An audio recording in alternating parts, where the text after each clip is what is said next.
Tony Abbott now. He's live in Victoria. Sarah Henderson and Peter Reid, our candidate for Corio. Also with Mitch Fifield, the Shadow Minister for Disabilities, and Carolyn Mulcahy, who heads up Carers Australia here in Victoria.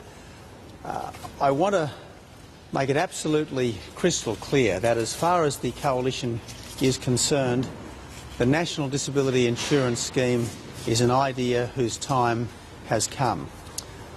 We need to give people with disabilities a better deal than they've had in the recent past. We are a rich and decent society, and we have got to ensure that our most vulnerable get the support, the services, the care and the love that they need, and the National Disability Insurance Scheme is a critical part of this. The Coalition has supported the NDIS at every step of the way. When the Productivity Commission inquiry was announced, we supported that. When the Productivity Commission report came out, we supported that. When the government introduced legislation at various different points in the last Parliament, we supported that. We totally support the National Disability Insurance Scheme. We support its headquartering here in Geelong, and I suspect that over the course of this campaign you'll probably hear more from the Coalition about the National Disability Insurance Scheme than you will from the Labor Party, because the NDIS, in the mind of Mr Rudd, is associated with his predecessor, and that's why it's, I think, difficult for him to say much about this, even though it is something which justly and rightly has the universal support of the Parliament.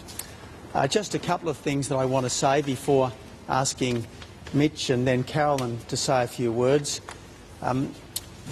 Should there be a change of government, the Coalition will swiftly re-establish a bipartisan committee to ensure that there is proper parliamentary supervision of the rollout over the next three parliaments.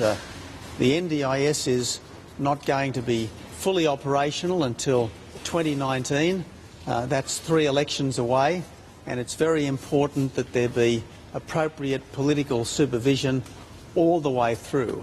That parliamentary committee will be jointly chaired by both sides of politics, because the NDIS should be a product of the Parliament, not just of one or other political party.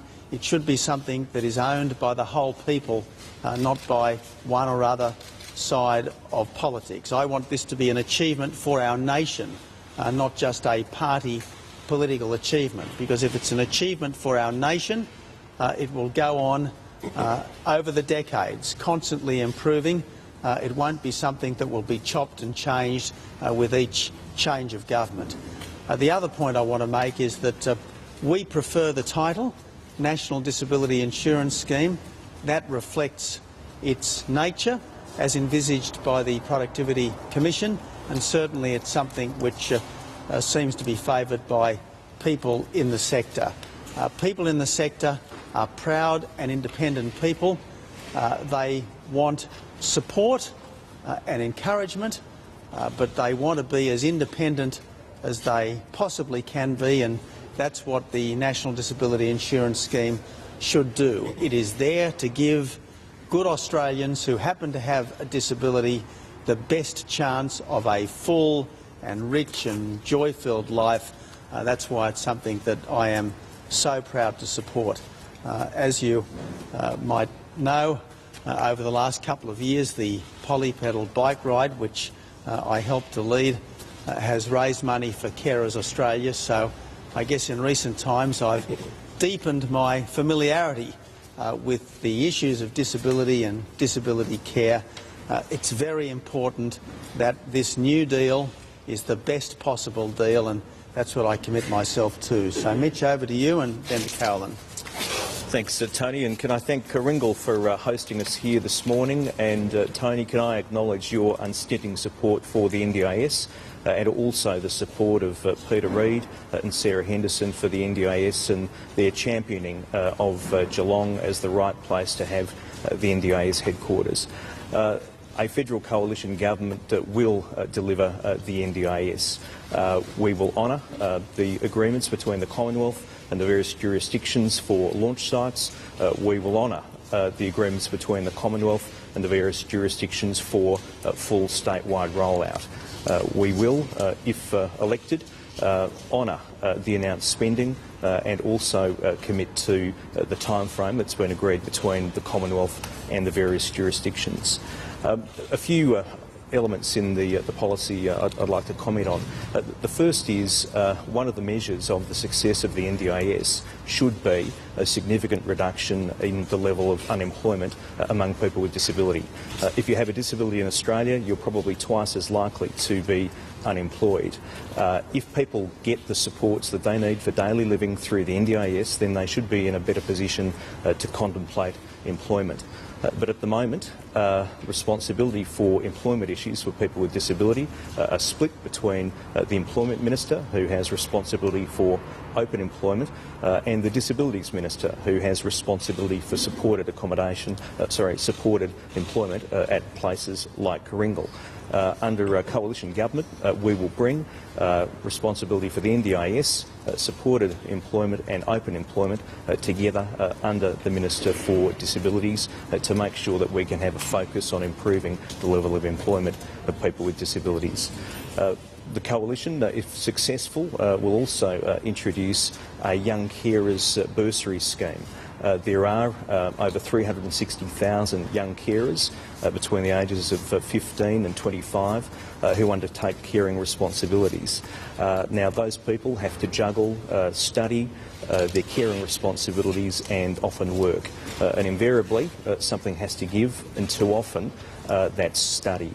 So we will introduce a series of bursaries up to the value of $10,000, 150 bursaries a year, so that we can alleviate a little bit of the pressure on young carers. And as Tony mentioned, we will revert to the name National Disability Insurance Scheme rather than Disability Care Australia. Australians with disability want to be at the centre and in control of their lives. Disability Care Australia doesn't reflect that, and we'll change the name back. And Carolyn. Carolyn? Thank you, Tony and Mitch. It's fantastic to be in Geelong again. Last time we were in Geelong, Tony, you were getting off your bike in support of carers across the nation. And Mitch, I think you were also in Lycra, so thank you very much. Not really. I resisted temptation. We very much look forward to working with the Coalition Government in supporting caring families across the nation, and we're hugely excited to hear that young carer scholarships will be coming up to support young carers across the nation. As Mitch said, there's 360,000 young carers who have caring responsibilities, mostly for either a sibling or their parent, and they are under undue stress. Thank you. And Carolyn, of course, I met some of those young carers as part of the Polypedal bike ride earlier this year. OK, let's take questions on disability issues. Then, if there are general political issues, we'll go to them. So, first of all, on disability issues. Not getting a bit confusing, the name switching of this Sam, it was known as the National Disability Insurance Scheme all the way through. Bruce Boney-Haty, who some of you might know, was one of the principal advocates and architects for this scheme. He has always referred to it as the National Disability Insurance Scheme. The Productivity Commission referred to it as the National Disability Insurance Scheme. Until very recently, everyone called it the NDIS.